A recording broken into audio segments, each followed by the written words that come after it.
ईडीने बारामती व पुण्यात मोठी छापेमारी केली आहे। विद्यानंतर डेअरीशी संबंधित 108 कोटींच्या फसवणूक प्रकरणी फरार आनंद लोखंडे मुख्य आरोपी आहे।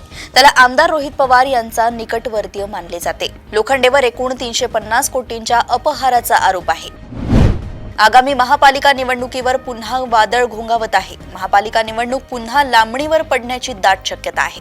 मतदार याद्यांचा घोळ अजून निस्तारलेला नाही। मुंबईतच लाखो दुबार मतदार सापडले असून मतदार याद्यांची शुद्धी झाली नाही। अनेक ठिकाणी अशीच परिस्थिती आहे। आज विधिमंडळात काँग्रेस आमदारांनी विधानसभा अध्यक्ष राहुल नार्वेकर यांची भेट घेतली।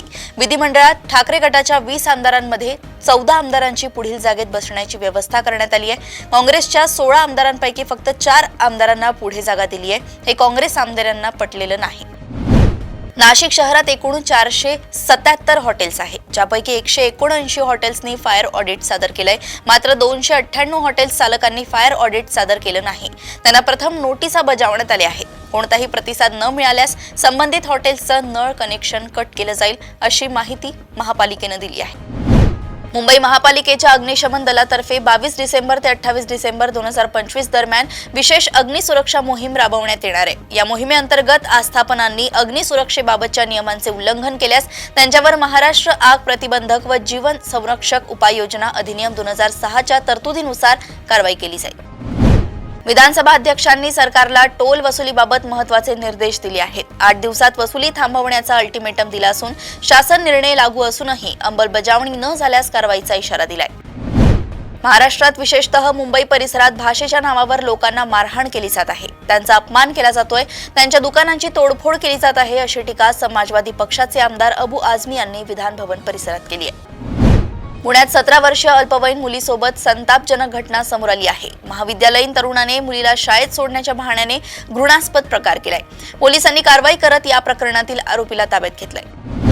पुण्यातल्या राजगुरुनगर परिसरात दरोडा घालण्याच्या तयारीत असलेल्या गुजरातच्या आंतरराज्य गुन्हेगार टोळीचा कट उधळण्यात स्थानिक गुन्हे अन्वेषण शाखेला मोठं यश मिळालंय। पोलिसांनी 3 आरोपींना ताब्यात घेऊन 5 जणांवर गुन्हा नोंदवलाय। त्यांच्या आणखी 2 साथीदारांचा शोध सुरू आहे। अतिवृष्टी, अवकाळी यासारख्या नैसर्गिक आपत्तीसह कर्जबाजारीपणामुळे नाशिक विभागात गेल्या 11 महिन्यात 382 शेतकऱ्यांनी आपली जीवनयात्रा संपवल्याचं धक्कादायक वास्तव आहे।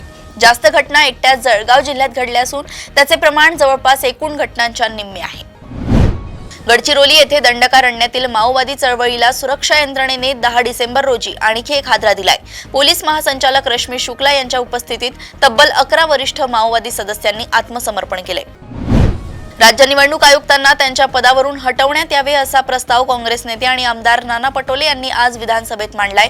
राज्य निवडणूक आयोगाचा कारभार पारदर्शक नाही आणि आयोगाने बेकायदेशीर कृत्य केले असल्याचा गंभीर आरोप पटोले यांनी यावेळी केलाय।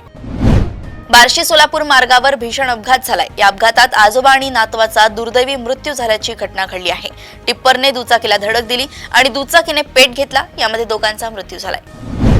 नांदेडमधील पाटील हॉस्पिटलमधील डॉक्टरांच्या कथित हलगर्जीपणामुळे एका 25 वर्षीय विवाहितेला आपला जीव गमवावा लागलाय। मृत्यूस कारणीभूत ठरलेल्या डॉक्टरसह जबाबदार स्टाफवर सदोष मनुष्यवधाचा गुन्हा दाखल करण्याची मागणी कुटुंबियांनी नांदेडच्या जिल्हा पोलीस अधीक्षकांकडे केली आहे।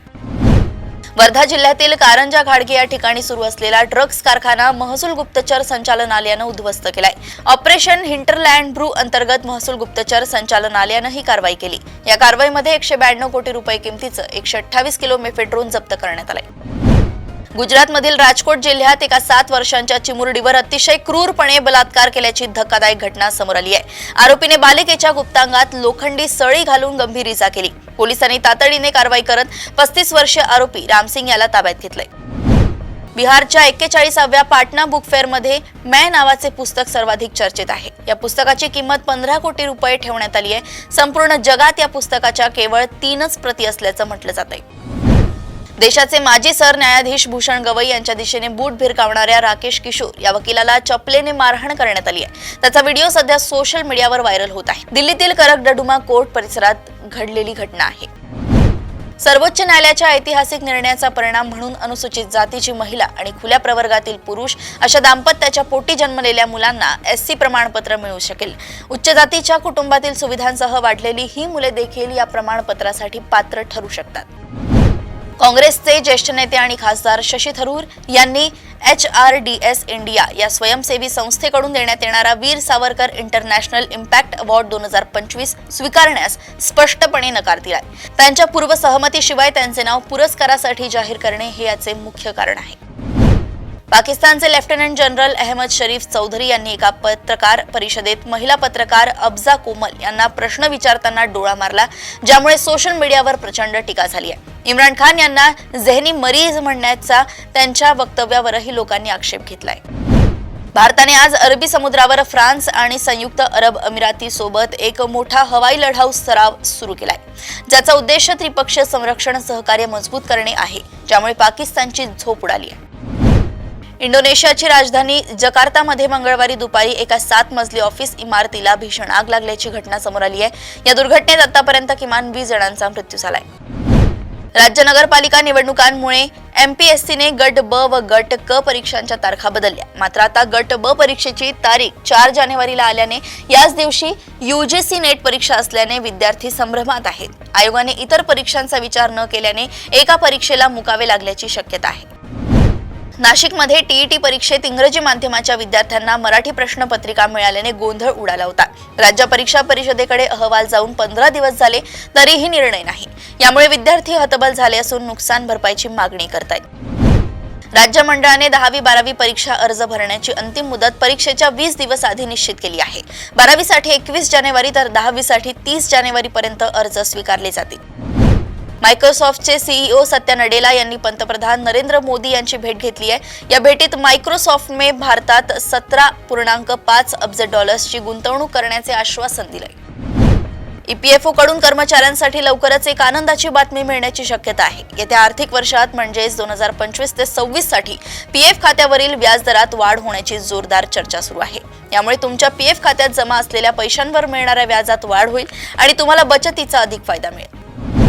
ज्येष्ठ अभिनेते प्रेम चोप्रा यांना छातीत दुखू लागल्याने नोव्हेंबर महिन्याच्या सुरुवातीला मुंबईतील लीलावती रुग्णालयात दाखल करण्यात आलं होतं. प्रेम चोप्रा यांना डिस्चार्ज मिळाला असून त्यांच्या प्रकृतीत सुधारणा होत आहे.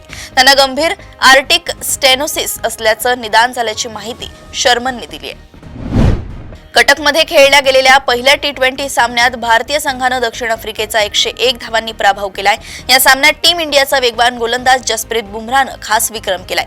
तो भारतातील T20 आंतरराष्ट्रीय मध्ये 100 किंवा त्याहून अधिक बळी घेणारा दुसरा गोलंदाज ठरलाय.